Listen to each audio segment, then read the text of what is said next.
할렐루야. 요즘에는 결혼 시즌이 따로 없죠. 과거에는 봄에 한다, 가을에 한다 그랬는데 봄, 여름, 가을, 겨울 1월 달부터 12월 사시사철 이 결혼식을 합니다. 근데 결혼을 왜 하게 될까?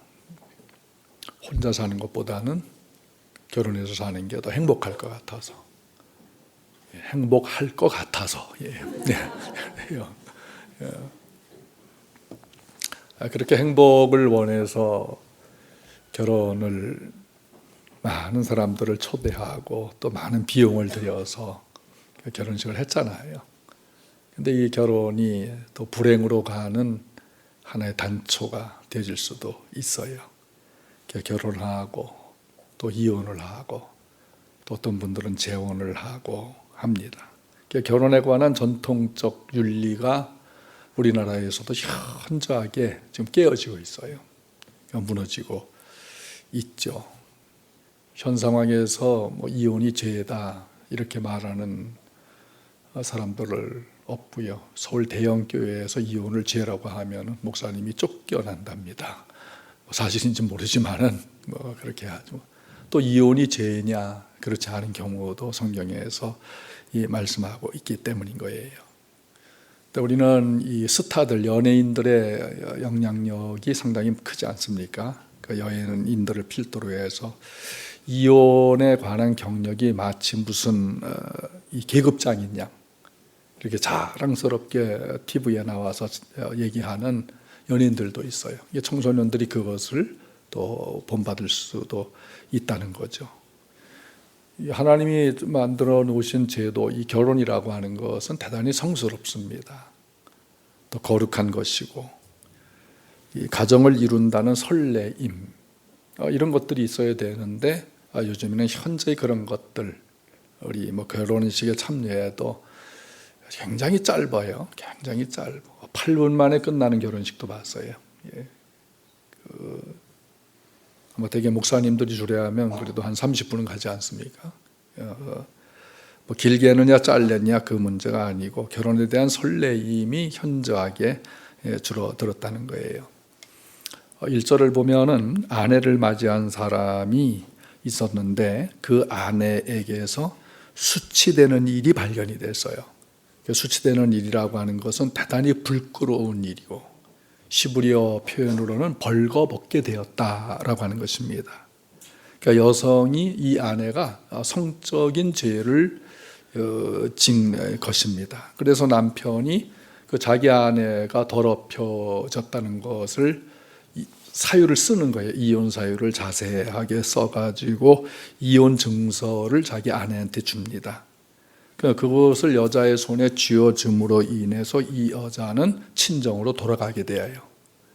거기서 이제 이혼이 되어지게 된 것이죠. 공식적 이혼이라고 할 수 있어요. 그러면 그 여자가 이제 이혼 당한 그 여자가 집에 가서 있게 되죠. 2절을 읽습니다. 그 여자는 그의 집에서 나가서 다른 사람의 아내가 되려. 여기 다른 사람의 아내가 된다는 것은 재혼을 하게 했다. 그 재혼이 허락됩니다. 그 재혼을 할 수 있게 친정에 가 있다가 또 마음에 드는 남자를 만나서 재혼을 할 수가 있는데 이 3절 보면은 그의 둘째 남편도 그를 미워해서 그 재혼한 남편인데 이 남편이 이 여자를 또 싫어하는 거예요. 그럼 이혼 증서를 또 써서 그의 손에 아내의 손에 주고 친정으로 또 돌려보낸 거예요. 그러니까 2번 이혼을 하게 된 거죠. 자기 집에 돌려보냈거나 또는 그를 아내로 맞이한 둘째 남편이 죽었다 하자. 그러니까 재혼한 남편에게서 이혼을 당했는데 그 재혼한 남편이 죽어버렸어요. 그럼 이 여자가 얼마나 인생이 기구합니까? 그렇게 되었을 때는 어떻게 해야 되느냐? 4절을 읽습니다. 그 여자는 이미 몸을 더럽혔은즉 그를 내보낸 전 남편이 가를 말지니 이 일은 여호와 앞에 가증한 것이라. 너는 네 하나님 여호와께서 내게 기업으로 주시는 땅을. 첫 번째 결혼했던 남편이 원래 자기와 처음 결혼했던 여자를 보니까 자기가 이혼해서 쫓아버렸는데 둘째 남편하고 결혼해서 이 여자 남편이 이 재혼한 남편 죽어버리고 혼자 됐어. 과거의 사랑이 애틋하게 살아나. 그래서 다시 살고 싶어. 그래서 다시 결합하자. 이렇게 해서는 안 된다라는 거예요. 왜? 이 여자는 이미 몸을 더럽혔기 때문에. 그러니까 첫 남편하고는 상관없지만 둘째 남편을 통해서 몸을 더럽혔기 때문에, 이 더럽혔다는 말은 그 의식적인 범죄예요. 의식. 하나님의 율법으로 정해놓은 의식적인 범죄를 했기 때문에 첫 남편과는 결합할 수가 없다. 그래서 이미 몸을 더럽혔으니라는 단어를 사용하고 있는 것입니다. 그러니까 이 여자가 이제 재혼을 해서 둘째 남편과 동거했기 때문에 더럽혀졌다. 그것을 간음으로 보게 된 것입니다. 그러니까 재혼하지 않는 상태라면은 전 남편과 재결합해도 돼요. 그런데 재혼을 했기 때문에 전 남편과 결합할 수가 없게 된다. 우리가 결혼이라고 하는 것은 이 제일 첫 번째 결혼식이 어디서 이루어졌어요? 에덴 동산에서 이루어졌잖아요. 아담하고 하와. 그래서 이 결혼이라고 하는 것은 창조 질서에 부합하는 것이다. 결혼은 하나님께서 내신 죄. 창세기 2장 28절에서 25절 보면은 아담과 하와 만들어 놓고 결혼을 시켰잖아요. 그래서 창조 질서에 부합하는 것이고 도덕적 신성함을 부여하는 것이 결혼입니다. 마가복음 10장 9절에서도 예수님께서 하나님이 짝지어 주신 것, 이 결혼은 하나님이 짝지어 주신 것이다. 이 신불신을 막론하고 사람이 나누지 못한다. 고린도전서 7장 10절에서 16절 봐도 이 결혼을 했다면 서로 버리지 말라. 왜냐하면 화평 중에 너희를 불렀기 때문에. 뭐 부부가 살다가 트러블이 있고 아웅다웅 한다 할지라도 화평 중에 부르셨기 때문이다. 물론 경솔한 결혼은 금지를 해야 되죠.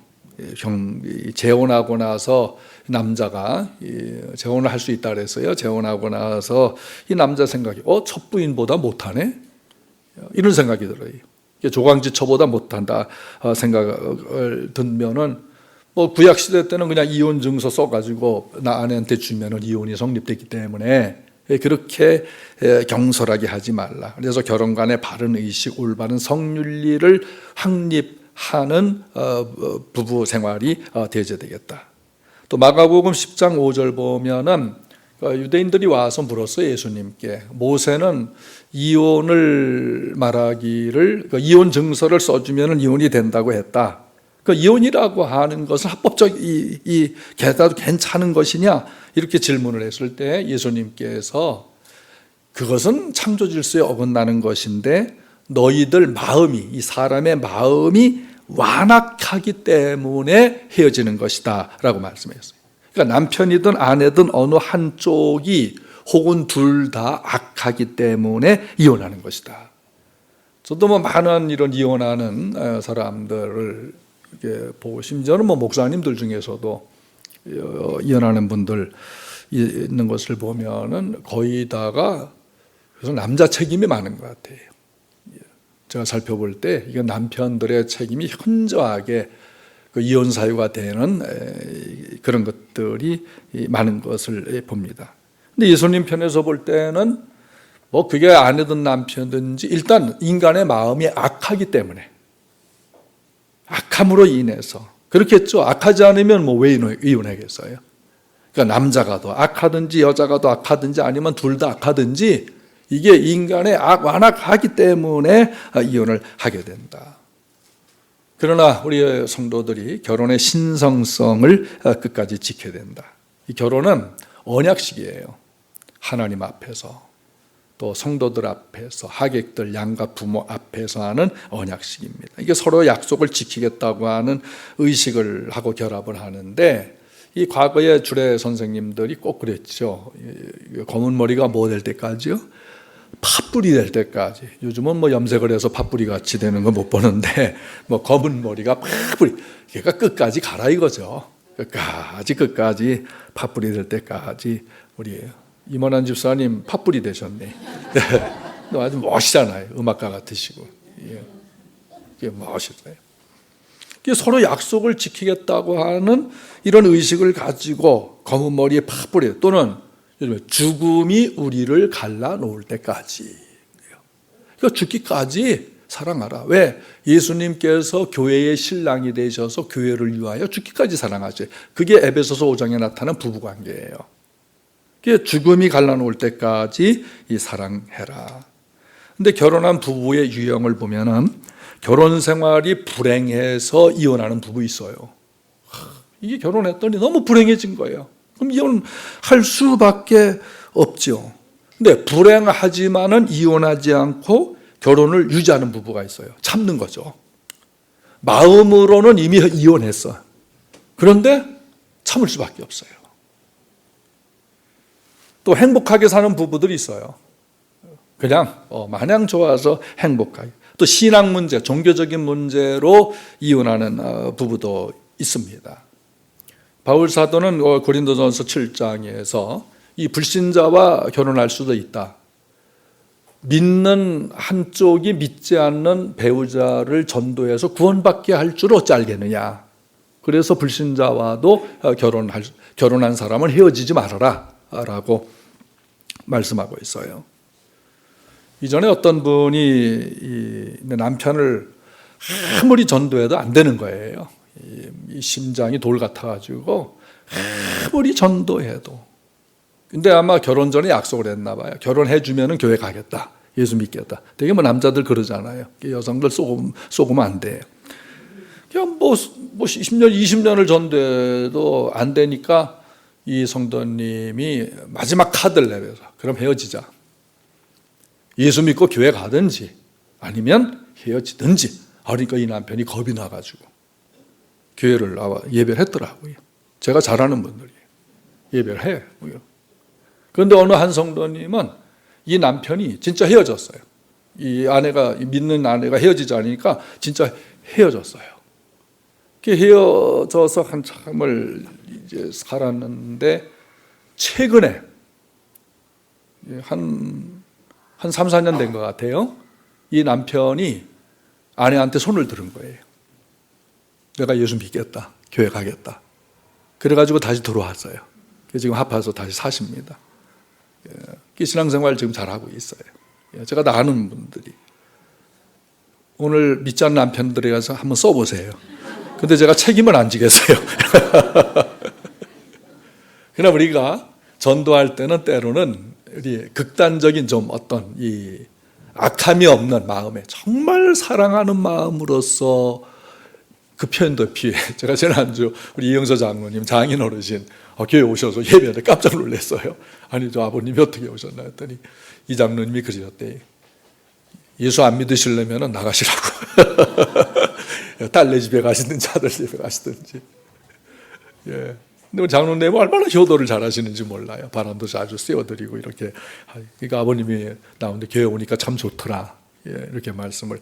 이게 때로는 우리가 딱 양보만 하면요, 그냥 착한 줄은 알아. 그래서 교회 다니더니 내 아내가 착하긴 착하구나. 이건 알아. 근데 믿지는 않아. 근데 가끔은 선한 마음, 기도를 우선 많이 하시고 선한 마음을 가지고 한번 주사를 팍 놔보기. 그러다 진짜 헤어지면 내 책임은 아니에요. 예. 이런 신앙 문제 때문에 이혼하는 경우도 있습니다. 이제 심리학자들, 미국의 심리학자들이 50년 동안 이 부부들을 연구를 했는데 이 불행한 결혼 생활을 하는 사람들을 보니까 이게 성격적 특질로 나타난다는 것을 알게 됐어요. 이게 경제 문제도 아니고 환경 문제도 아니고 성격적 특질. 이 사람이라는 게 누구와 같이 살으려면요, 정서적 안정이 필요한 거예요. 정서적으로 어느 한쪽이 항상 불안하면 대단히 고통스럽습니다, 서로.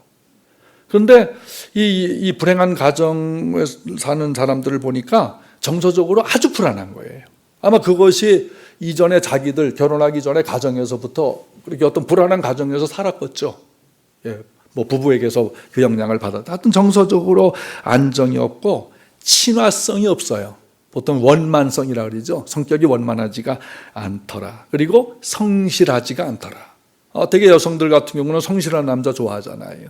근데 이게 이 성실하지도 않고 친화성도 없고 정서적으로 불안하고 이런 사람들이 불행한 이 결혼 생활을 하더라고 하는 것입니다.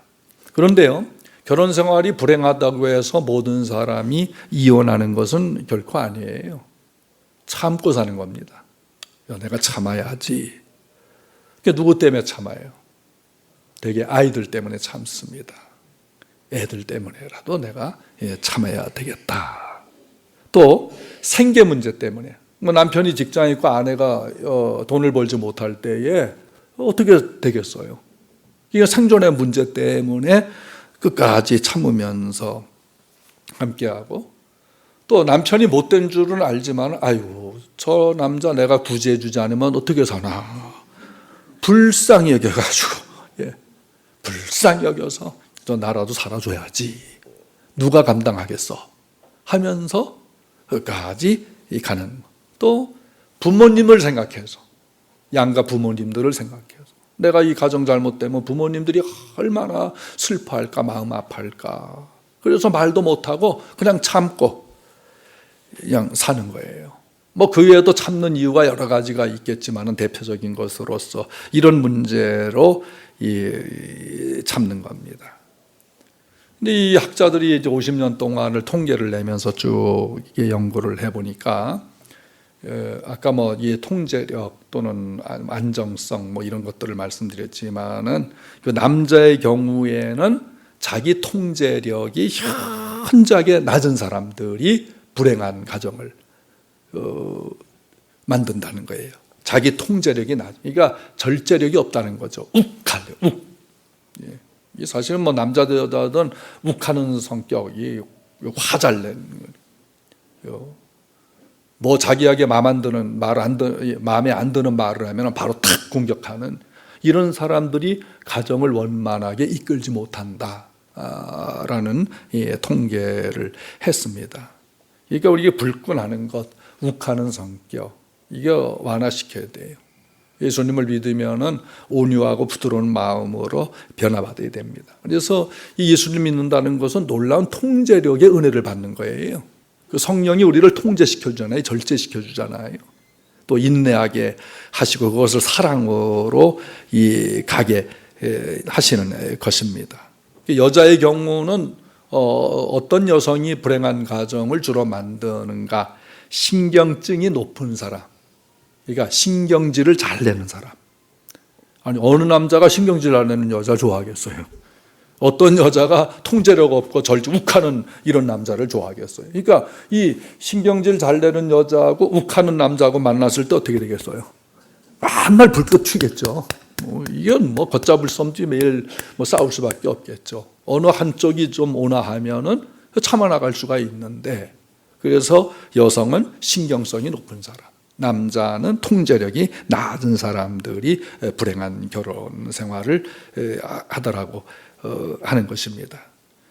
그런데 특별히 여성의 경우에는 신경질이 많아질 때에 불행한 결혼을 유지하기보다는 이혼을 택할 확률이 굉장히 더 많다라는 것이에요. 그런데 모두 다 이혼하는 부부들을 보니까 이혼의 책임이 자기에게 있다고 하는 생각은 거의 안 하더래요. 다 상대방에게 있는 거예요. 아내는 남편에게 책임이 있고 남편은 아내에게 이 책임을 돌리더라. 그래서 환경이 나빠서 경제적으로 가난해서 일하기보다는 이혼의 주범, 이혼의 본질, 이혼의 주범은 이미 자기 안에 숨어져 있더라. 이게 50년 동안 미국의 부부들을 연구한 박사들의 논문입니다. 그러니까 이혼의 주범이 이미 자기 안에 숨어 있더라. 혹시 지금도 이혼을 계획하고 있는 성도들이 있는지 모르겠는데 그런 일이 없어야 되겠죠. 또 그걸 기도해서도 아니 되고요. 미국의 펜실베니아 대학의 고든 버먼트라고 하는 교수님이 계셔요. 근데 이분은 항상 행복한 사이에요. 행복해, 항상.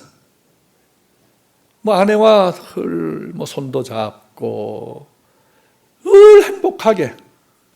누가 봐도 본인들도 행복하다 그러고 아내도 행복하다. 항상 행복하게 애정 넘치는 행복한 이 가정생활을 하고 있는 것을 많은 사람들이 부러워했어요. 그래서 물었어요. 교수님, 버몬트 교수님, 어떻게 그렇게 행복하게 이 부부가 나이가 이제 많으시거든요. 어떻게 그렇게 행복하게 살 수가 있습니까? 그랬더니 이 버몬트 교수님이 말하기를 나는 아내를 남대하듯이 합니다. 이렇게 얘기해요. 예. 아내를 남대하듯이 한다. 남자들 어때요? 자기 아내한테는 못하고 다른 여자한테는 잘해주잖아요. 남 여자 대해도 되는 거예요. 그럼 아내도 마찬가지예요. 다른 남자 대해도 돼요. 다른 남자. 뭐 남자들만 그럽니까? 남자들만 다른 여자한테 잘해주나요? 여자들도 다른 남자한테 잘해줄 거 아니에요. 비교적. 그래서 남대하듯 한다. 그래요. 오늘도 우리 남편들은 아내를 남대하듯 한번, 다른 여자 대하듯 한번 해보세요. 예. 우리 아내들은 다른 남자 대하듯이 한번 해봐. 그러니까 이 대답은 결혼 생활이 얼마나 어려운 것인가를 말해주는 거예요. 그렇게 하라고 하는 것이 아니고, 결혼 생활이라고 하는 것은 참 어려운 것이다. 인간관계가 참 어렵잖아요. 점점 어렵지 않습니까? 왜? 점점 사람들이 이기주의로 변하니까 인간관계가 너무 어렵습니다. 자기한테 조금만 마음에 안 들어도 팍팍 하는 게 요즘 사람들이 점점 더 많아요. 어려워요. 그 중에 이 인간관계 어려운 게 결혼관계입니다. 결혼하지 않았더라면 참 좋을 사람들이 결혼해서 더 성격이 포악해집니다. 얼굴에 기쁨이 없어요. 저는 그런 면에서 저희 부모님을 참 존경하는데요. 뭐 말씀드리면 저희 원주에 계신 부모님은 74년 동안 결혼 생활을 잘 유지를 하시고, 뭐 94세 하늘나라 가셨고, 저는 저희 어머니가 늘 아버지 이제 요양원에 가실 때, 아유 빨리 천국에 갔으면 좋겠다, 천국에 갔으면 좋겠다, 늘 그런 말씀을 하셨는데, 얼마 전 어머니를 만났더니 제가 아버지 보고 싶지 않으세요? 그렇게 물었더니 가만히 계시더라고요. 살아 계실 때는 야 그럼 뭐 보고 싶냐 이렇게 말씀하셨는데, 보고 싶지 않으세요 하니까 가만히 계시고 보고 싶은 거예요. 그 74년을 같이 사셨으니까 얼마나 고운정 미운정이 다 드셨겠어요. 저희 장인 장모님도 올해 60년째 이렇게 함께 사셔요. 지금도 늘 보면 같이 다니세요. 가만 보면 늘 같이 다니시고 같이 웃고 같이 그래요. 그러신 것을 봅니다. 이게 양가 부모님들께서 이런 결혼 생활을 뭐 늘 행복하지만은 않았겠지만은 그래도 그렇게 60년, 70년 넘도록 함께 끝까지 이렇게 사시는 것을 보면서 아무리 여기 은퇴하신 장로님들이나 또 연로하신 분들도 이 부부 생활 그렇게 잘 아름답게 주 안에서 하시는 분들 있지 않겠습니까? 그러니까 기도하셔야 돼요. 80년을 함께 잘 살게 해주옵소서. 찡그리지 마시고 얼굴.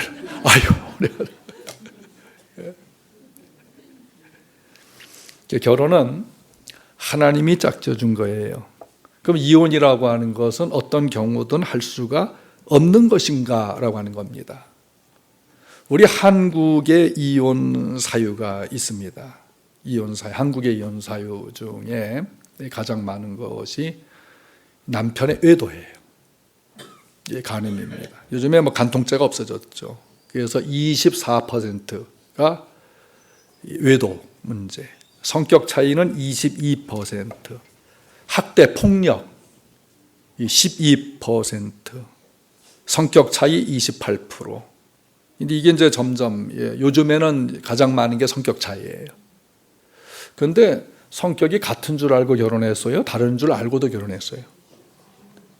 예, 연애할 때는 같은 줄 알았는데 하고 보니까 전혀 다른 거예요. 이게 변하거든요, 사람이. 그러니까 연애할 때는 드러내질 않는 거예요, 성격을. 좋은 면만 보여주는 거예요. 하고 나서는 이제 뭐 내 것인데 하면서 이 본성을 드러내요. 이게 과거에는 외도가 첫 번째 이혼사였는데 요즘엔 성격 차이가 28%고 외도가 25%가 된대요. 경제 문제 22%. 이게 20대, 30대가 결혼 4년 차, 3, 4년 차에 이혼을 가장 많이 한다 그래요. 4년 차가 되면은. 역시 성격 차이가 가장 큰 것을 봅니다. 이게 이 성격을 함께 맞춰가기 위해서 5년 정도 살면 되겠어요? 불가능합니다. 진짜 불가능해요. 뭐 말씀드리지만 저희 어머니는 너 아버지는 난 아직도 모르겠다. 70년을 사시고도. 그게 부부예요. 몰라요. 그리고 성격 100% 서로 맞출 수가 절대로 없어요. 그래서 저는 다르기 때문에 오히려 조화를 이룬다. 그런 생각을 해요.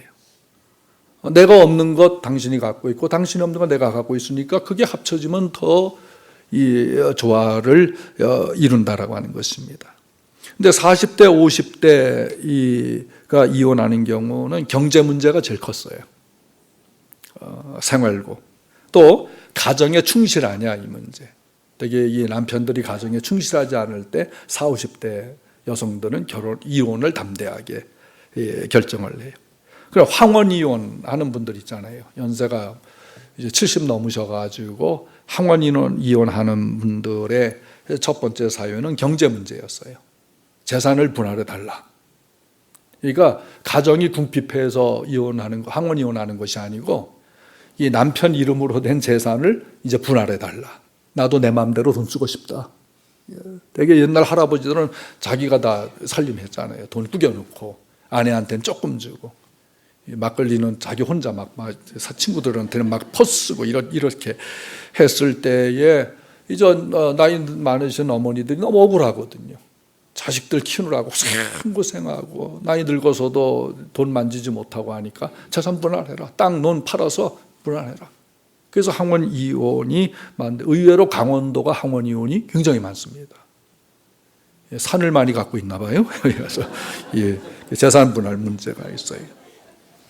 그래서 우리는 이 선진국을 중심으로 해서 대개 과거 선진국이라면은 거의 이 기독교가 주류를 이루었던 나라들이잖아요. 유럽이라든지 미국이라든지 뭐 캐나다, 호주 이런 데가 기독교를 중심으로 하나님 중심, 성경 중심의 가치관이 변화돼요.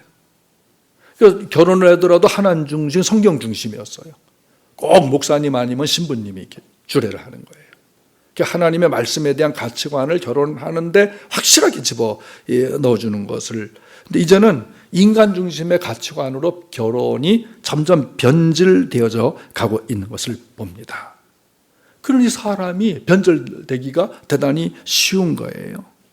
뭐 성적인 타락, 결혼해서도 그걸 타락으로 보지 않습니다.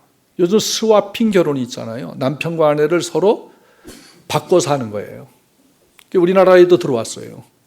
스와핑 제도라고 하는 것이 우리나라에. 그러니까 우리가 보통 동성애를 반대하는데 동성애 안에 스와핑이 있습니다. 부부를 서로 바꾸어 잠자리 하는 거예요.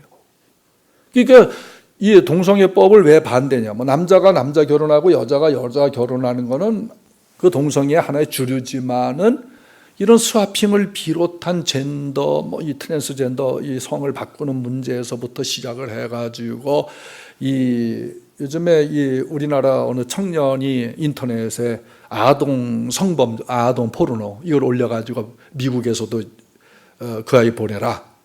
미국에서도 재판하겠다. 국적은 한국인인데 이게 뭐냐면은 10대 어린아이와 50대 남자가 성물 관계 괜찮다는 거죠. 이게 동성애 안에 다 들어가 있는 거예요. 그러니까 가정을 분류하면은 25개 가정 내지 50개 가정이 됩니다. 이게 성을 분류하면은 50개 가정이 돼요. 가정을 분류하면 20개가 넘고. 우리는 뭐 일부 일처를 가정으로 생각하잖아요. 그게 성령이고. 이런 근본적 이 가치가 완전히 이 변질되는 가정의 변화가 오게 되는 겁니다. 그래서 이것에 따라서 이혼율이 급증하게 되는데 의외로요, 공산당은 이혼율이 아주 거의 없어요. 공산당은. 그리고 공산당은 동성애 했다가는 사형이에요. 중국 시진핑은 그런 법 만들었잖아요. 동성애 해봐, 걸리기만 해봐라, 죽여버린다. 아니면 감옥에 오랫동안 잡아내. 그래서 이 공산당이나 사회주의 국가에서는 서구 문화를 받아들이면 도덕성이 깨진다, 이런 생각을 할 정도로 오늘날 서구 사회가 타락을 해요. 이기주의로 되고요. 자유는 좋지만은 자유의 절제가 없고 통제가 없음으로 인해서 사람들이 이 성적으로 엄청나게 타락하는 겁니다. 미국에 루이지애나주가 있어요. 루이지애나주가 이 결혼이란 이 결혼한 두 남녀가 마음에 맞지 않으면 언제든지 이혼해도 아무 하자가 없다. 이게 루이지애나주의 법으로 만들었어요. 그러니까 결혼한 남녀가 있는데 어느 한쪽이 나는 마음에 안 들어 하면 언제든지 이혼할 수 있다. 그 합법적이다. 이게 루이지애나주의 법이에요. 그러니까 결혼이라고 하는 것은 단순한 계약에 불과하다고 규정을 한 것이에요. 그러니까 부부가 합쳐서 문제를 극복하고 가정을 지키기 위해서 노력하기보다는 이혼이라고 하는 쉬운 길을 더 선택하도록 법이 뒷받침을 해주고 있다는 겁니다. 그 과정에서 많은 사람들이 상처를 받고 결국은 가정은 깨지고 그 여파가 사회 전체에 미치고 있는 거예요. 그러니까 이혼이 잘못이 아니라고 하는 생각은 이혼하는 데는 어떤 이유가 필요치 않다. 내가 싫다는데 당신이 뭐냐 이거예요. 개인의 인권이 존중받는 이 자유민주주의 국가에서는 자기가 법이에요. 내가 선택했다. 그럼 그걸 누가 제재했을 때는 인권 침해가 돼버리는 거예요. 그래서 잡혀 들어갑니다. 그러니까 이 자유민주주의가 참 좋은 것이지만은 그 자유가 방종이 됐을 때, 그것을 통제할 수 있는 어떤 법적인 기능을 상실했을 때 그 사회는 성적으로 얼마나 타락하는가, 그걸 우리가 알아야 된다는 것입니다. 그래서 오늘날 이 결혼 생활을 지속하기보다는 힘드니까 지속할 필요가 없다. 이혼을 택하고 가정을 붕괴를 시켜도 아무런 죄책감을 갖지 않습니다. 그래서 미국에서 역시 이제 박사님들이 이런 것을 많이 연구하니까 이 분명히 가정이 불행해요. 가정이 불행하지만은 내가 끝까지 참아보겠다. 그래서 내가 불행하다고 생각해서 헤어지고 싶다. 그렇지만 내가 참겠다. 5년을 참았을 때 훨씬 더 행복한 부부가 되더라는 거예요. 참았을 5년을 경과하고 난 후에 행복해진 부부가 86%가 되더라. 깨진 가정은 불과 14%밖에 되지 않더라. 그러니까 우리 성도들 중에 나는 지금 결혼 생활이 너무 불행해. 5년만 참아봅시다. 그 5년 참는 동안에 좀 기도를 많이 하셔야 되겠죠. 기도를 많이 해. 근데 상대방이 변하기를 기도하다가 자기가 변화를 받아요. 그게 은혜예요, 그게. 그 가정 행복한 부부가 되니. 국가라고 하는 것은 개인이 살기 싫으면 이혼할 수 있다라고 하는 쉬운 방법을 법으로 선택하게 하지 말고 이혼하기 어려운 제도를 만들어서 어떻게 하면은 이혼하고 싶은 부부들에게, 우리는 지금 숙려 기간을 3개월 정도 주고 있지 않습니까? 사실 그거 더 연장시켜야 됩니다. 한 1년 정도 최소한 연장시켜서 좀 부부 세미나도 참석하게 하고 부부 클리닉도 참석하고, 특별히 기독교에서는 이 부부를 치료하는 이런 과정이 굉장히 세밀하고도 잘 되어져 있거든요. 이거 3박 4일만 참석해도 부부가 끌어안고 펑펑 울어요. 그러면서 회복을 하는 거예요. 국가가 이런 제도를 뒷받침만 해줘도, 그런데 그게 좀 비싸요. 한 1인당 한 80만 원 내지 100만 원 내야 되니까. 그러나 그 정도 돈 내고 깨진 가정을 다시 합친다면 그게 뭐 아깝겠어요. 이 국가가 좀 이런 것도 뒷받침하는 그런 제도를 만들어서 가정을 화목하게 살리는 방법, 그래야 뭐 애를 낳든지 하지. 인구 준다고 해서 뭐 10만 원 주고 얼마 주고 뭐. 우리 한기철 목사님 둘째 아기 낳아서 춘천시에서 얼마 주더냐? 뭐 30만 원. 아니 여수에서는 1,000만 원 준다던데. 우리 최명 선교사 여수에서 셋째 넷째 낳았더니 1,000만 원 주더래요. 춘천 30만 원이 뭐냐?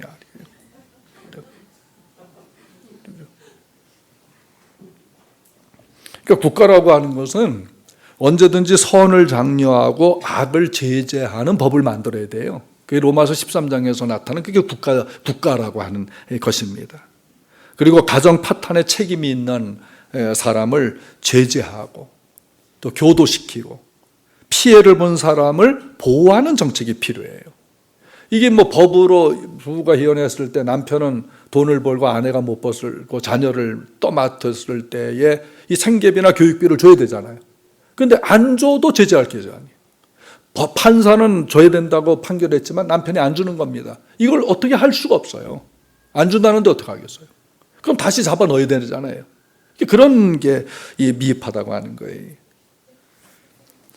그러나 또 반면에 우리 사회는 전통적인 결혼을 중시하는 사람들도 있어서 좀 다행이라고 생각을 해요. 그래서 우리는 그 이혼은 부부 간의 문제만 아니라 이 이혼이 굉장히 가정과 사회에 문제를 유발시킨다. 그 것을 의식해야 됩니다. 우선 이 자녀들이 있으면 자녀들의 이 정신적 스트레스, 이거는 엄청난 겁니다. 그러니까 이혼은 자녀들한테 정신적 스트레스라고 하는 핵폭탄을 맞게 하는 거예요. 자녀들 편에서 볼 때는 그래요. 뭐 부부야 뭐 헤어지면 그만 이겠지만은 또 자녀들한테 이 결혼의 부정적 의식을 갖게 하는 것입니다. 물론 본인들도 정신적 충격이 굉장히 많이 있겠죠. 또 양가 부모님들 충격 보통 아닙니다. 부모님들이 받나. 그래서 오늘날 부모가 있음에도 불구하고 이 고아들이 고아원에 가 있다. 우리나라 지금 고아원이 있지만은 대부분이 부모가 있습니다. 돌보지 않죠. 버린 거죠. 이거 실제적으로는 고아원이라고 할 수가 없어요. 부모가 있는 아이들이기 때문에 그런 것입니다. 그리고 우리 성도들은 가정의 신성성을 지키도록 노력을 하셔야 돼요. 가정, 건강한 교회 되기를 원하잖아요. 목사는 우리 성도들 가정이 건강한 가정 되기를 바랍니다. 교회가 행복하다면 가정이 행복하셔야 돼요. 기도하는 가정, 함께 찬양하는 부부가 예배하며 하나님을 경외하는. 그러니까 교회 다닌다고 해서 그 부부가 무조건 행복하죠. 절대 그렇지 않아요. 보이는 것하고 보이지 않는 면이 더 엄청난 사건들이 많이 일어나게 될 겁니다. 그래서 예수님께서는 사람을 볼 때 애모로 보지 말아라. 숨은 속 사람을 봐라. 그럼 교회 와서 말씀 듣고 기도해서 성령을 받으면 자꾸 이 마음이 정화가 돼야 돼요. 뾰족뾰족했던 것들이 자꾸 뽑아져 나가야 된다는 겁니다. 그렇게 했을 때에 결국 함께 부부가 결혼해서 나이 들어가다 보면은 예수님을 닮아가는 모습이 점점 나타나야 돼요. 그게 뭐예요? 온유와 겸손이에요. 부드러움이라고 하는 거예요. 나이가 많이 들었는데 여전히 욱하고 찌르고 자기 마음에 안 든다고 공격을 하고 이렇게 되는 사람은요,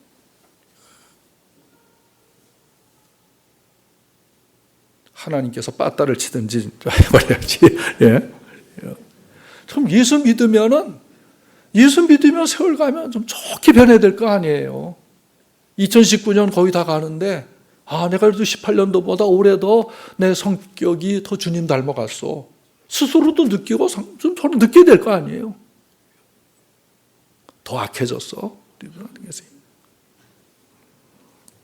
남편이든 아내든 누군가 잘못했을 때 책임을 함께 지려고 하는 부부라면은 그래도 우리 같이 인내 봅시다. 내가 더 잘해보겠습니다. 이렇게 하는 부부라면 결혼 생활을 지속시킬 수가 있을 겁니다.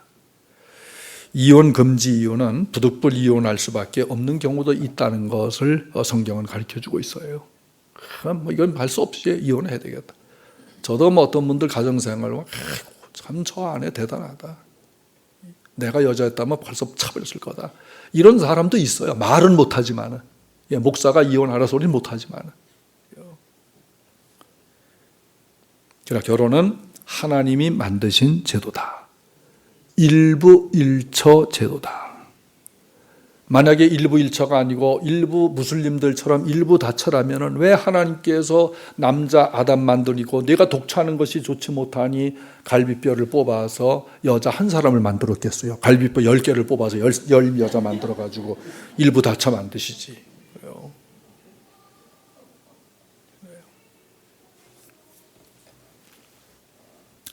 경건한 가정으로 살아야 되겠다. 뭐 경건한 가정에서 덜 찬송만 듣고 예배나 하고 그게 경건합니까? 아니에요. 부부가 서로 존중할 줄 아는 거. 그게 경건이에요. 뭐 젊을 때야 싸움도 할 수 있고 뭐 그럴 수도 있지만은 뭐 부부 트러블이 있더라도 성숙해진 거 보다 보면은 부부가 자녀들 보는 데서는 안 싸우니. 좀 더 그렇게 순화시키니. 그게 경건한. 그리고 자녀들이 받는 충격과 미래를 생각을 해서라도 좀 참으면서 함께 살아나가요. 또 예수님과 교회의 관계를 부부로 설명했잖아요. 에베소서 5장은 예수님하고 교회 관계를 부부로 설명해요. 교회는 신부고 예수님은 신랑이다. 에베소서 5장에 보면 명확하게 부부 관계, 교회와 신랑 예수님과의 관계가 기록되어 있어요. 또 이 결혼이라고 하는 것은 창세기 1장 26절에 28절 하나님의 최초의 인간에 대한 명령을 수행하는 거예요. 생육하고 번성하고 충만하고 다스리고 정복하는 명령을 수행하는 것입니다. 그리고 에베소서 5장 18절에 술 취하지 말라 오직 성령의 충만함을 받으라. 그 성령 충만 받아서 뭐 하느냐? 뭐 얍하고 쉿하고 뭐 이런 거 하라고 성령 충만 주셨느냐? 아니에요. 제일 먼저 성령 충만의 명령이 뭐냐? 가정을 위해서 주신 거예요. 그래서 에베소 5장 18절에 성령의 충만함을 받아라 하시고 19절 이하에서 33절까지는 부부관계에 관해서 얘기를 해요. 성령 충만한 부부는 이렇게 살 것이다. 그리고 복음을 증거하게 될 것이다. 성령의 권능을 받아 복음을 증거하며 살 것이다. 우리 사랑하는 성도들, 사별하고 혼자 되신 분들도 있고 또 어떤 이유로 혼자가 돼서 재혼을 생각할 수도 있고 헤어질까 말까 고민하는 이런 분들도 있을 수도 있고 나만 조금만 참으면은 우리 가정 행복하겠다 이런 생각이 드는 분들도 있고 다양한 생각을 가지고 이 부부 생활을 하고 있으신 분들이 있겠지만은 늘 부부라고 하는 것은 서로 위해서 기도하고 또 무엇보다 감사할 줄 알아야 감사를 표현하는 것. 대단히 중요합니다. 이 사랑을 표현하는 것, 스킨십을 하는 것, 또 좀 실수가 있더라도 용서하는 것, 그리고 이해를 하는 것, 상대방이 힘들면 도와주는 것, 이런 것들이 필요해요. 그래서 우리 성도들은 현존하는 가정들을 잘 지키셔서 사회는 어떻게 가든 성경 가치관을 가지고 성경 중심적인 가정으로 행복하게 되시기를 예수님 이름으로 축원합니다. 아멘. 아멘. 아멘. 아멘.